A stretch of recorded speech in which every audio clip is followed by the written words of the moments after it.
அசாமில் போகிபில் டபுள் டக்கர் பாலத்தை பிரதமர் மோடி அண்மையில் திறந்து வைத்தார்.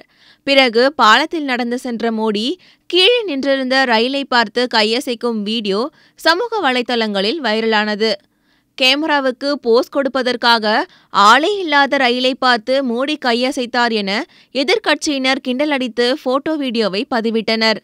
கற்பனையான கூட்டத்தை பார்த்து கையசைக்கிறீர்களா மோடிஜி? ஆளே இல்லாத கடையில் யாருக்கு டீ ஆத்துறீங்க? நீங்க எப்போது உண்மையா வேலை பார்க்க போகிறீர்கள் என காங்கிரஸ் செய்தி தொடர்பாளர் குஷ்பு ட்வீட் செய்திருந்தார். விஷமிகள் பதிவிட்டிருந்த அந்த போட்டோவும் வீடியோவும் ரயிலில் ஆளே இல்லாதது போன்ற தோற்றத்தை தந்தன. ஆனால் அது பயணிகள் இல்லாத வெற்று ரயில் அல்ல. பயணிகள் திரும்ப மோடிக்கு கை காட்டினார்கள்.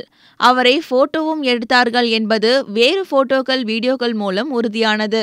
ஒரு தவறான செய்தி எந்தளவுக்கு வேகமாக பரவும் என்பதற்கு இந்த சம்பவம் ஓர் உதாரணம். இந்த வீடியோ உண்மையில்லை என்று இப்போது உறுதியாகிவிட்டது. மோடியை பழித்து ட்வீட் செய்த குஷ்புவுக்கு மன்னிப்பு கேட்கும் பக்குவம் உண்டா?